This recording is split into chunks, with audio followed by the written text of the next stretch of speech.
নতুন ডিসির তালিকায় 56 জনই আওয়ামী লীগের। অন্তর্বর্তীকালীন সরকার দায়িত্ব নেওয়ার পর গত 20 আগস্ট সব জেলা প্রশাসককে প্রত্যাহার করার সিদ্ধান্ত নেয়। গত সোম ও মঙ্গলবার যে 59 জনকে ডিসি হিসেবে পদায়ন করা হয়, সেখানে গত সরকারের আমলে বারবার পদোন্নতি বঞ্চিত হওয়া ও নানাভাবে কোণঠাসা থাকা মাত্র 3 জন কর্মকর্তা ঠাঁই পেয়েছেন। দৈনিক সমকালের একটি প্রতিবেদনে উঠে এসেছে এমন তথ্য। পাশাপাশি বিদ্যমান জেলা প্রশাসক পদায়ন নীতিমালা ও গত সরকারের তৈরি ডিসি ফিট লিস্ট বাতিল করা হয়। এরপর নতুন ফিট লিস্ট তৈরির জন্য টানা 2 সপ্তাহ বিসিএ 24, 25 ও 27তম ব্যাচের কর্মকর্তাদের মধ্যে প্রায় 600 জনের সাক্ষাৎকার নিয়ে তৈরি করা হয় নতুন ফিট লিস্ট। আওয়ামী লীগের আমলে বঞ্চিত যারা নতুন ডিসির তালিকায় স্থান পেয়েছেন তারা হলেন যশোরের ডিসি হিসেবে নিয়োগ পাওয়া মোহাম্মদ আজহারুল ইসলাম, চট্টগ্রামের ডিসি নিয়োগ পাওয়া ফরিদা খানম এবং বগুড়ার ডিসি পদ পাওয়া হোসনা আফরোজা।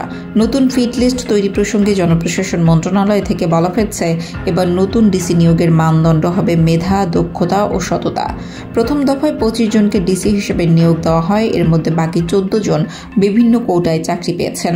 25 জনের তথ্য নিয়ে জানা গেছে, তাদের মধ্যে 2 জন বিগত সরকারের আমলে নানাভাবে সুযোগ সুবিধা থেকে বঞ্চিত ছিলেন এবং বাকি 23 জন নিয়মিত পদোন্নতি সহ অন্যান্য সুযোগ সুবিধা যথাসময় পেয়েছেন। তারা আগের সরকারের ফিট লিস্টেও ছিলেন, তবে এবার নারী মাত্র 3 জন। এই 3 নারীর 2 জন বিগত দিনে বঞ্চিত। 59 জনের তালিকা পর্যালোচনা করে দেখা গেছে, ফিট লিস্টে থাকা 2 মন্ত্রণালয় ও বিভাগের একজন কর্মকর্তাও পদায়ন থেকে বাদ পড়েননি।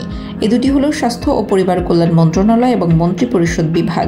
বঞ্চিত দাবি করা কর্মকর্তাদের সঙ্গে কথা বলে জানা যায়, গত সরকারের আমলে কোণঠাসা থাকা কর্মকর্তার বড় একটি অংশ এবার ডিসি হতে পারেননি। বিগত দিনে প্রশাসন ক্যাডারের 24তম ব্যাচের বঞ্চিত থাকা কর্মকর্তাদের মধ্যে জসিমউদ্দিন, সাইফুল ইসলাম, নুরজাহান খানম, শান্তা এবং আরও অনেককে ডিসি না করায় অবাক হয়েছেন। প্রশাসনের একাধিক সূত্র জানায়, সদ্য নিয়োগপ্রাপ্ত ডিসিদের অনেকের বিরুদ্ধে বিগত আওয়ামী সরকারের ঘনিষ্ঠতার যে অভিযোগ উত্থাপিত হচ্ছে তা উড়িয়ে দেওয়ার মতো নয়। ঢাকার ডিসি হিসেবে নিয়োগ পাওয়া তানভীর আহমেদ সাবেক আইন সচিব আবু সালে মোহাম্মদ জহিরুল ইসলামের একান্ত সচিব ছিলেন। এছাড়া তিনি সাবেক জনপ্রশাসন মন্ত্রী সৈয়দ আশরাফুল ইসলামের সহকারী একান্ত সচিব সাজ্জাদুল ইসলাম শাহিনের নিকটাত্মীয়। জনপ্রশাসন মন্ত্রণালয়ের সিনিয়র সচিব ডক্টর মোহাম্মদ মোখলেসুর রহমান গণমাধ্যমকে বলেন, তারা আমাদের ভুল তথ্য দিয়েছে কিংবা সঠিক তথ্য গোপন করেছে। আমরা সততার সঙ্গে দায়িত্ব পালন করেছি, যথেষ্ট সচেতন। তারপরও মানুষ হিসেবে ভুল হতেই পারে। কোথাও কোনো অনিয়ম থাকলে ধরিয়ে দেবেন, ব্যবস্থা নেব। সিনিয়র সচিব আরও বলেন, গণমাধ্যম ও এজেন্সির প্রতিবেদন পর্যালোচনা করে আমরা বুধবার 8 জন ডিসির নিয়োগ বাতিল করেছি। তারা কর্মস্থলে যোগদানের আগেই নিয়োগ বাতিল করা হলো।